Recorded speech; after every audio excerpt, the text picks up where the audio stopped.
بسم اللہ الرحمن الرحیم۔ آج کی گفتگو میں ایک بڑا سوال بھی ہے، ایک بڑا مسئلہ بھی ہے جو میں حل کرنا چاہتا ہوں۔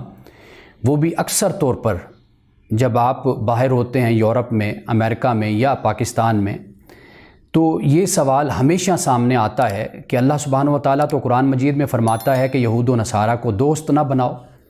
تو اس مسئلے کا بھی ہم قرآن کی آیات کی روشنی میں ہم جائزہ لیں گے کہ اللہ سبحانہ و تعالیٰ نے یہ کیوں فرمایا تھا۔ سب سے پہلے تو ہم بات یہاں سے شروع کرتے ہیں کہ قوم یہود چونکہ قوم نصارہ سے پہلے کی قوم ہے، تو اس کی گمراہیاں کیا تھیں، ان میں کیا دلالتیں، کیا گمراہیاں اور کیا کفر ان میں پیدا ہو گیا تھا کہ جس کی بنیاد پر اللہ سبحانہ و تعالیٰ نے قوم یہود اور قوم نصارہ کو معزول کیا اور اس کی جگہ پھر امت محمدی یا امت مسلمہ آئی، جس طرح سورۃ البقرہ کے دوسرے پارے میں اس کا آغاز ہوتا ہے۔ اب پہلی گمراہی تو یا پہلی ان کی طرف سے جو جسارت تھی وہ یہ تھی کہ انہوں نے تورات میں تحریف کر دی تھی۔ اب تحریف دو قسم کی ہوتی ہیں، یعنی تحریف سے مراد تبدیلی، ایک تو لفظی تبدیلی ہوتی ہے، ایک معنوی تبدیلی ہوتی ہے۔ لفظی تبدیلی سے مراد یہ ہوتا ہے کہ ایک لفظ کو بدل کے دوسرا لفظ اس کی جگہ لے آنا یا لفظ کو زیادہ یا کم کر دینا، انہوں نے تورات میں یہ کچھ کیا تھا۔ اور معنوی سے مراد یہ ہوتی ہے کہ کہنے والا جو بات کہہ رہا ہے اس کو اپنے مفہوم میں اور اپنے من مانے مفہوم میں بیان کرنا، یعنی جو قائل متکلم کہنے والا جو بات کہہ رہا ہے اس کی بات کو اس طریقے سے بیان نہ کرنا جس طرح وہ کہہ رہا ہے، بلکہ اپنی خواہشات، اپنی جو مرادیں ہیں، اپنے جو ارادے ہیں اس کے مطابق اس کے معنی اور مفہوم کو بیان کرنے کی کوشش کرنا، اس کو کہتے ہیں تحریف معنوی۔ یہ سب سے پہلی گمراہی تھی ان کے اندر، اور یہ ہمیں بھی دیکھنا ہے کہ کہیں ایسا تو نہیں ہے کہ ہمارے اندر یہ گمراہی پیدا ہو چکی ہو۔ اس لیے کہ اگر آپ صرف قرآن مجید کو مد نظر رکھیں اور ایک مسلم اور مومن بن کر اگر آپ مختلف فرقوں کی تعلیمات کو اور قرآن مجید کی جب وہ تفسیر بیان کرتے ہیں، جب آپ خاص طور پر وہ فرقے کے جو غالی فرقے ہیں، غلو کرنے والے ہیں کسی شخصیت کی شان میں اور کسی نبی کی شان میں یا کسی بعد میں آنے والے بزرگ کے بارے میں، جب وہ غلو کرتے ہیں، یعنی قرآنی آیات کو ایسے مفہوم میں بیان کرتے ہیں کہ جو مفہوم نہ تو رسول اللہ کے دور میں بیان کیا گیا، نہ سمجھا گیا، اور نہ بعد میں آنے والے لوگوں نے اس سے سمجھا، تو یہ ایک لحاظ سے تحریف معنوی ہو جاتی، یہ غلو ہے۔ پہلی قسم جہالت کی، گمراہی کی، یہ قوم یہود کے اندر موجود تھی۔ اور دوسری گمراہی جسے قرآن پاک نے بڑے وضاحت کے ساتھ بیان کیا وہ یہ تھی کہ اللہ کی آیات کو وہ چھپاتے تھے۔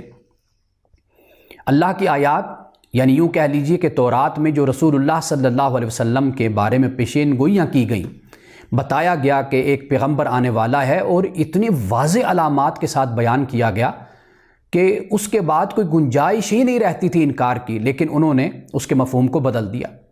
یعنی یہ بھی ایک لحاظ سے اللہ کی آیات کو چھپانا، یہ بھی ایک تحریف کے معنی میں آ جاتا ہے۔ یعنی اگر آپ، میرے پاس وقت نہیں ورنہ میں آپ کو بائبل سے یہ بتاتا کہ کہاں کہاں مقام پر رسول اللہ صلی اللہ علیہ وسلم کا ذکر کیا گیا اور واضح نشانیوں کے ساتھ بیان کیا گیا، یعنی فاران کی وادی، پہاڑیوں کا ذکر کیا گیا، بنو اسماعیل کا، حضرت اسماعیل علیہ السلام کا ذکر کیا گیا، مکہ کا ذکر کیا گیا، صفا و مروہ کا ذکر کیا گیا۔ اس کے باوجود انہوں نے اس میں اللہ کی آیات کو چھپانے کی کوشش کی۔ یعنی اگر بائبل کا پیدائش باب ہے، باب نمبر 17 ہے اور آیت نمبر 20 ہے، اس کو دیکھ لیجئے۔ کتاب استثناء ہے، باب 33 ہے، آیت نمبر 2 ہے۔ کتاب استثناء ہے، باب 18 ہے، آیت نمبر 18 ہے۔ کتاب یسعیاہ ہے، باب 42 ہے، آیت 1 2 4 9 10 11 12 13۔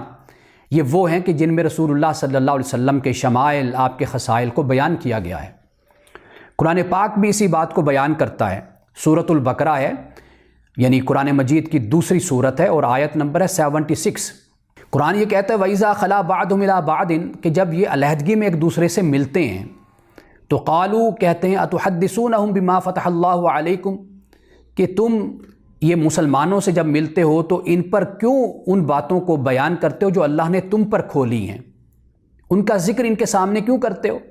اس لیے کہ اگر تم آج ان کے سامنے ذکر کرو گے ان باتوں کا، کہ ان کو بتاؤ گے کہ بھئی تورات میں محمد صلی اللہ علیہ وسلم کا ذکر ہے، فاران کی پہاڑیوں کا ذکر ہے، رسول اللہ کے شمائل و خصائل کا ذکر ہے، بنو اسماعیل کا ذکر ہے، حضرت ابراہیم علیہ السلام کا وادی مکہ کا ذکر ہے، کعبۃ اللہ کا ذکر ہے، یہ سارے جو مقامات ہیں، صفا و مروہ کا ذکر ہے، یہ سب تم ان کو بتاؤ گے تو کیا ہوگا؟ لِيُحَاجُّوكُمْ بِعِندَ رَبِّكُمْ، کہ پھر یہ تمہارے رب کے پاس کل قیامت کے دن اس پر حجت بازی کریں گے، یعنی بحث کریں گے، رب سے کہیں گے مولا ان کو پتہ تھا سارا کچھ۔ آپ دیکھیے کہ کس طرح انسان کی عقل ماری جاتی ہے، تو کیا رب ذوالجلال دیکھ نہیں رہا اس صورتحال کو؟ افلا تعقلون، قرآن کہتا ہے کیا تمہیں عقل نہیں ہے؟ آگے فرمایا اولا یعلم ما یسرون وما یعلنون، کیا اللہ نہیں جانتا؟ جو تم چھپاتے ہو اور جو تم ظاہر کرتے ہو، اعلان کرتے ہو، سب اللہ جانتا ہے۔ لیکن آپ دیکھیے کہ اپنے لوگوں سے یہ کہتے ہیں کہ بھئی مسلمانوں کے سامنے ان حقائق کو واضح نہ کرو جو تورات میں موجود ہیں، ان کی تحریف کر دو، ان کو بدل دو، اور ان کو ان مسلمانوں کے سامنے بیان نہ کرو کہ یہ کل انہی باتوں کو حجت بنا کر تمہارے خلاف اللہ کی بارگاہ میں کھڑے ہو جائیں گے۔ یعنی اللہ کو مانتے ہیں، توحید کو مانتے ہیں، اگرچہ بعد میں آ کر خرابیاں پیدا ہو گئی، حضرت موسیٰ علیہ السلام کو مانتے ہیں، انبیاء علیہ السلام کو مانتے ہیں، لیکن اس کے باوجود یہ خرابیاں کہ اندازہ کریں کہ مسلمانوں سے کہتے ہیں کہ ان باتوں کو چھپا لو، اللہ کے ہاں حجت کریں گے، تو کیا اللہ نہیں جانتا؟ اللہ نہیں پوچھے گا کل قیامت کے دن؟ یہ دوسری گمراہی تھی۔ تیسری یہ تھی کہ افتراء، من گھڑت باتیں، بزرگوں کی باتوں کو دین میں داخل کر دینا، بزرگوں کی باتوں کو دین میں داخل کر دینا۔ اب اس کے لیے دیکھیے سورۃ توبہ ہے، قرآن مجید کا چیپٹر نمبر 9 ہے اور آیت نمبر ہے 31۔ فرمایا اتخذوا احبارهم ورہبانهم اربابا من دون اللہ، کہ یہ وہ لوگ ہیں کہ انہوں نے احبار کو یعنی علماء کو، رہبان یعنی مشائخ کو اللہ کو چھوڑ کر رب بنا لیا تھا، اور مسیح ابن مریم کو بھی، اور انہیں نہیں حکم دیا گیا تھا مگر اس بات کا کہ ایک ہی خدا ہے، اس کی تم نے عبادت کرنی ہے اور اس کے سوا کوئی معبود نہیں ہے، اور وہ پاک ہے اس سے جو وہ شرک کرتے ہیں۔ اب رسول اللہ صلی اللہ علیہ وسلم کی بارگاہ میں حضرت عدی بن حاتم بیٹھے تھے، حضرت حاتم طائی کے صاحبزادے جو مسلمان ہوئے، اور حاتم طائی کی بیٹی بھی مسلمان ہو گئی تھی۔ اسی بیٹی نے ہی اپنے بھائی عدی بن حاتم کو، جو ایک قبیلے کے سردار بھی تھے، ان کو اسلام کی طرف راغب کیا تھا۔ تو یہ عدی رسول اللہ کی بارگاہ میں بیٹھے تھے، اور اس وقت یہ آیت نازل ہوئی، تو انہوں نے کہا یا رسول اللہ صلی اللہ علیہ وسلم، ہم ایسا تو نہیں ہے کہ اپنے علماء اور مشائخ کو اللہ کو چھوڑ کر ہم رب مانتے ہوں؟ تو رسول اللہ نے فرمایا کیا تم اپنے علماء اور مشائخ کے حلال کو حلال اور ان کے حرام کو حرام نہیں سمجھ لیتے تھے؟ یعنی اللہ سبحانہ و تعالیٰ نے ایک چیز کو حرام کیا، اللہ نے ایک چیز کو حلال کیا، لیکن جب تمہارے علماء نے، تمہارے مشائخ نے، تمہارے فقیہوں نے جب ان میں اجتہاد کیا اور کہیں پر کسی چیز کو حلال اور کسی چیز کو حرام بیان کر دیا، تم نے اس کو اختیار کر لیا۔ گویا کہ یہی ہے اللہ کو چھوڑ کر دوسروں کو رب ماننا، بزرگوں کی باتوں کو دین میں داخل کرنا۔ ہم پر بھی یہ لازم ہے کہ اس معاملے میں ہمیں احتیاط کرنی چاہیے۔ میں آگے جا کر اس پہ بڑی تفصیل سے میں بات کرنا چاہتا ہوں۔ اور چوتھی بات کیا ہے ان کی گمراہی کی؟ سستی اور حرام کاموں کا ارتکاب کرنا اور پھر اس کی تعویل کرنا۔ یعنی سستی دین کے معاملات میں سستی کرنا، نماز کا وقت ہے اس میں سستی کرنا، زکوٰۃ کا معاملہ ہے اس میں حیل و حجت کرنا، اگر روزہ رکھنا ہے تو اس کے لیے بھی خود بخود دین میں باتوں کو شامل کر لینا۔ رسول اللہ نے اس لیے فرمایا کہ ان کی پیروی مت کرو، یعنی یہ عبادات میں کیا کرتے ہیں، جہاں تک اللہ نے حکم دے اس سے بڑھ کر کرتے ہیں، یا تو کرتے نہیں ہیں کم کریں گے یا بہت زیادہ اس میں اضافہ کر دیں گے۔